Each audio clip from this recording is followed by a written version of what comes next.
This is called the Front Range. We're just about an hour north of Denver, and the mountains just start. So this is a 7,600 foot mountain, and then the mountains just get bigger and bigger and bigger. So it was interesting to escape the grid, so to speak.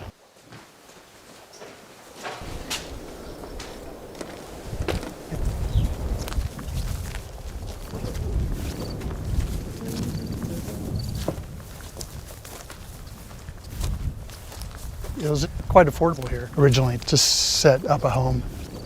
The land was fairly cheap. I bought a cabin for like $60,000, a solar cabin. It immediately fell apart on me the first time I moved into it 20 years ago. So we've just been fixing it and working on it ever since. So originally there was a shop here that has the exact same shape as the roof now. And we built in a rammed earth tire wall, was the back foundation. So it was a way to get the thermal envelope pushed back, but still be able to use the original foundation that was here. It's like your easy storage shed. Down here on this foundation are layers and layers of tires set like bricks and rammed with earth. And so this is where the Passivhaus wall starts, right here. We have about 18 inches of insulation behind this. The house is a Passivhaus. Passivhaus is an international building standard that focuses on how to reduce energy consumption in a building by about 90%. And they did it by physics. Really, it wasn't developed by builders, it's developed by physicists. Everything, how a building interacts with its environment, the thermodynamics of how heat transfers through materials, the way that energy is produced in the building, how solar gains come in to the building or are avoided in a building. So this entire building is basically designed in a spreadsheet. So these are old water pipes from a project that failed. They were just abandoned. So we've buried them in the ground. They go behind the building in the ground for 6 to 8 feet, and then they go up to the heat recovery ventilation system. And what they do is they precondition the air when they're coming in, so they make the heat recovery a lot more energy efficient. But in the summertime, they cool the air coming in. So I can just flip to them only, so it actually trickle cools the house all through summer for free. And right now, part of the reason why the house is so 71 degrees in all of the time is because we're just trickling a little bit of cool air coming from the earth, literally. It's a very simple way to do it. So that's geothermal? It's not really geothermal, it's really, it's called an earth tube. It's preconditioning, essentially, the air before it comes in. Where it's red was the original cabin that was here. It was about 400 square feet. And then I put an addition to it. And they share the same solar electric system. So this is a house that can only use electricity that's produced from those panels. I don't even really want to use a generator. Now we have 2 houses on a fairly small system. I figure at the most, when I have the heating system on in the house and the HRV, we're probably running maybe about 60 watts of electricity, which most people couldn't even get their house down there to that level if they turned everything off. This house is essentially a thermal battery bank, if you look at it just from a thermodynamics point of view. The wedge shape in the back and the front are very simple forms. In Passivhaus, you like to keep really simplified forms, so you don't have a lot of walls on the exterior. But also the house is a wedge shape because it faces a little bit more south for passive solar.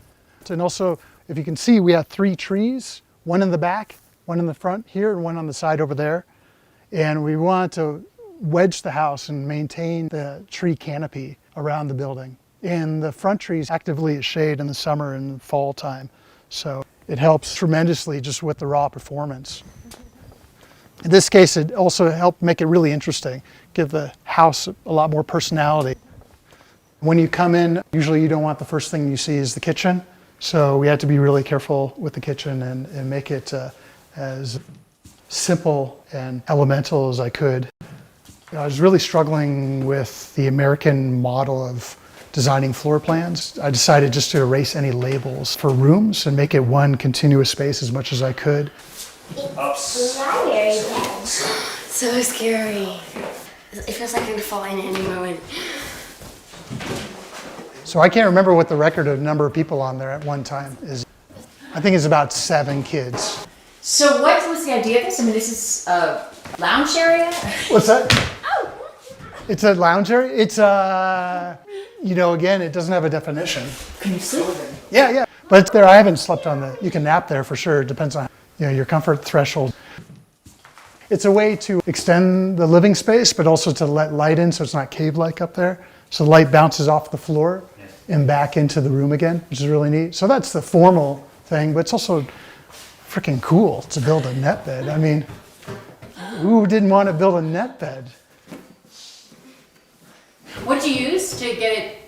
We just bolted it in.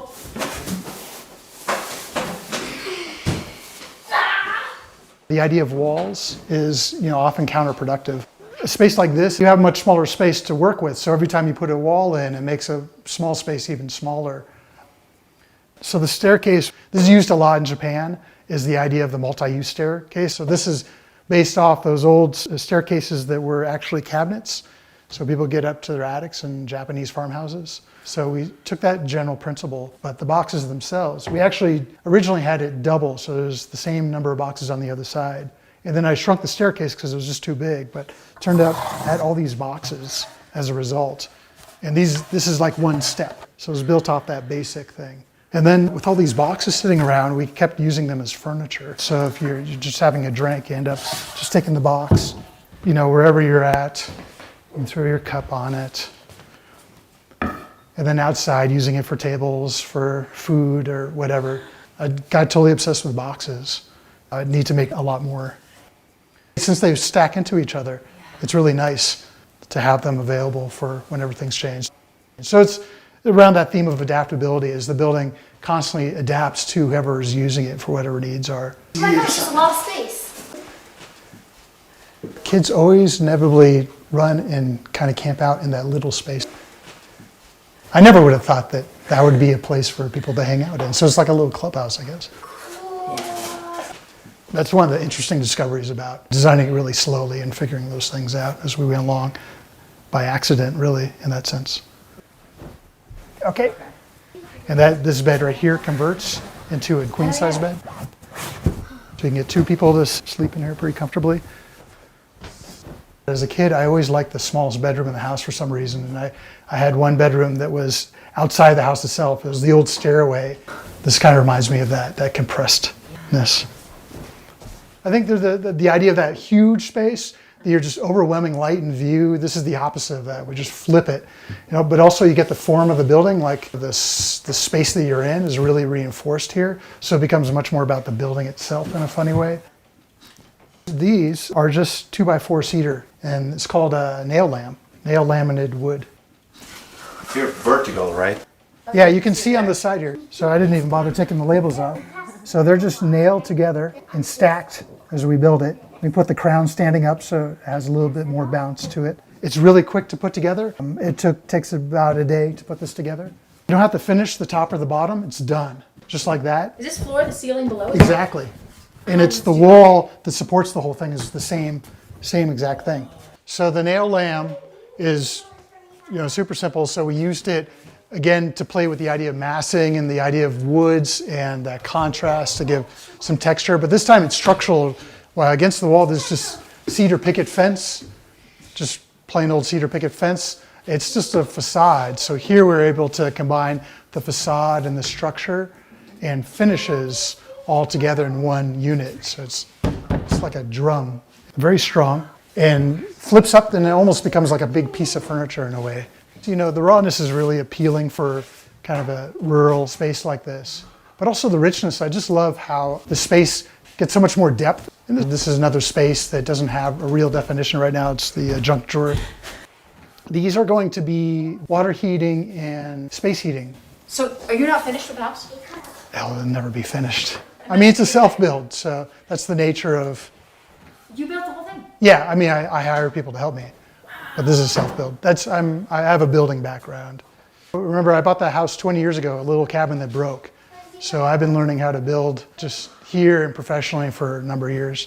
But it started with just buying tools and putting things together, building systems. And I think the only way you can really do really deep design is understanding how to build it yourself physically like the plumbing and the electrical and the solar and the framing and the insulation and all those stuff. To really understand its potential, you have to know how to do it yourself. Like I'm learning all the design software now, but it puts everything together for you often. So you don't even understand what's inside the layers of a wall anymore. You just take the wall and just pluck it somewhere. And we're losing that texture and that viability understanding materials, which if you really look at closely, especially in Passivhaus, that's what drives these projects, is the understanding of how materials come together and how they function, not just individually, but as systems together. This is all insulation. So it's just a really typical 2x4 wall. And then we put plywood on the outside of the 2x4 wall. And that's our airtight layer. So we literally tape it and connect it to the roof and to the floor. Here's where the 2x4 wall is. Went from here out is about 16 inches of insulation, which is cellulose insulation. And then on the outside of that is something called mineral wool board. And the building functionally doesn't have outside air coming into it to lose heat from. You can see the triple pane windows. So we have very high-tech windows. So the spacers even are made out of low conductive material. And then the glass itself lets in lots of heat, but lets out very little heat. In the wintertime, if it's really cold outside, you can just sit right here next to the window and be perfectly comfortable in a t-shirt. And it's fantastic. So you just kick your heels up and just watch the snow, the blizzard blow by. The thing about Passivhaus is we often bury the frames inside the insulation. This is one of the hundreds of details for a Passivhaus, so you don't lose heat. It's really a death by 1,000 cuts, the way that buildings lose and gain heat. So we have to be careful about all of them. Doors are the same type of system. They're also very airtight. It's a big part of it. If I close the door right now, this building would hold temperature for if the sun disappeared from the sky and it got below minus 50 degrees even, this house would hold temperature for a long time. In that sense, it's a big thermos. What do you mean a long time? Hours? It could be days, and slowly loses heat over time, and then slowly gains heat just from the activities of the building or from the passive solar. We put in just a simple drop-down cook stove. You could easily, it's nice that it's dropped down like that, so it makes a little bit more space up here. And this is for boats, actually. It turns out that boating hardware works really good for small spaces too. We do use propane. Propane is a total must when you're living off grid. There's just certain things that you can't do well with electricity, like heating water, for instance. So to be able to heat water and to cook, you typically have propane. But we really try to minimize the amount of propane. So this thing becomes a cutting board, or? Yeah, it's a cutting board. It's made for boats. It came with it, so it's made for multiple uses. So we're just stealing somebody else's good idea. Boats are a great inspiration. I sailed for many years, so. Materials are great. It's just the concrete countertop.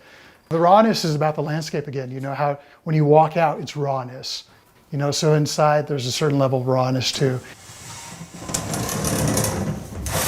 So this is just polypropylene, greenhouse glass, double-walled stuff that you see often. And then we just made plywood boxes for it. Very simple. See what's in here? Wow. Yeah, so see a big theme of this house is plywood. You weren't afraid to do a plywood floor? Yes, I was terrified. So probably about 80% of its plywood floor. It was pretty easy to put in, 7 coats of polyurethane. And it's holding up extremely well. You know, it's plywood, so if it gets dings, it's not really a problem. It becomes a part of the character of the space. Like this piece of plywood right here, I want to show you this. This is kind of ridiculous. We saved this one slice right here. I loved the rich grain of this one. Each plywood, when you're sitting on your hands and knees all day putting this stuff in, each one has its own personality. That turned out to be my favorite piece right there. There's this beautiful tight grain to it, which is completely different from this, even though it's the same species, from the same lot.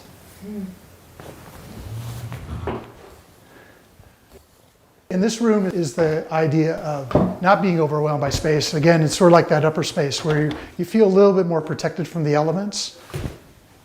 For cooling, you want one high, small window and one low, big window for cross ventilation.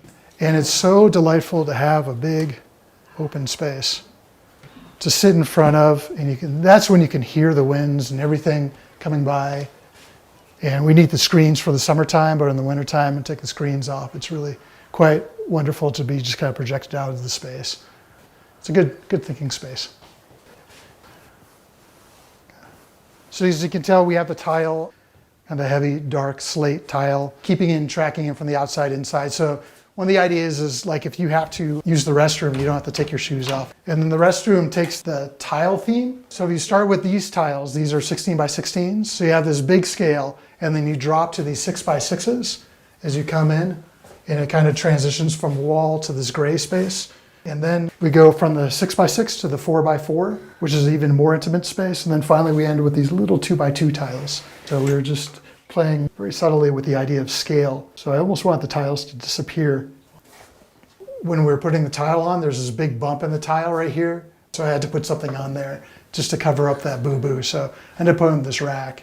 And I was thinking about the idea of play was to have kids have holes in there, sort of pegs that they could make just playing with.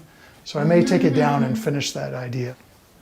So this is the ventilation. So this is a wet room. So wherever my pollution sources are in a passive house, you take it from where you have pollution. So this is extracting the stale air from the building, putting it outside. This is a reflection of the kitchen area right here. I just left all the markings. It's almost like an ode to me never finishing anything. This house is very much about the place it's in, and very much about the very specifics of sitting here on this particular piece of land. You're kind of inside and outside the building right here in a way, aren't you? Yeah, and the window heights were designed, of course, just to be comfortable to sit in, so just de facto furniture. I often use the windowsills as a desk. So you can tell the landscape keeps changing. That tree in front of us is dying for some reason. So next year, it'll be mostly just naked branches. And then beyond that, that streak of green at the top of the mountain, that was a fire that happened in 1999, burned about 10,000 acres. So this land is very much in flux.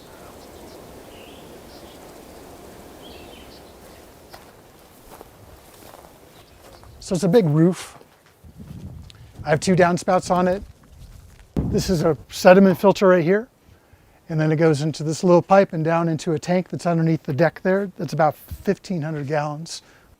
It's by law in Australia, you have to put a water catchment system in.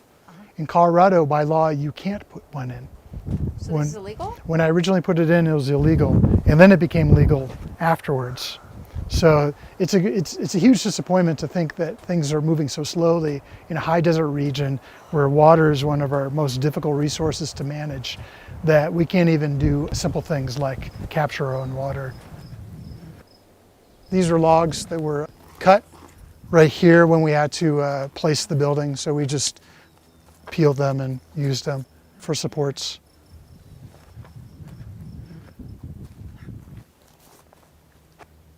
This is just a big bench. It's the nap space. This is, where you end up spending many lazy afternoons. This space is designed to project you out and back into the forest again, but in a protected sense. And what's best about this space is that there is no Wi-Fi on this corner.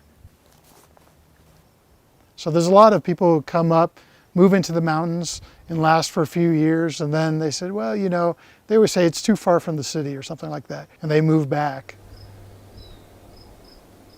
And it's really not about the city, it's really having to be with yourself. So you have to really know yourself to be out here for any length of time.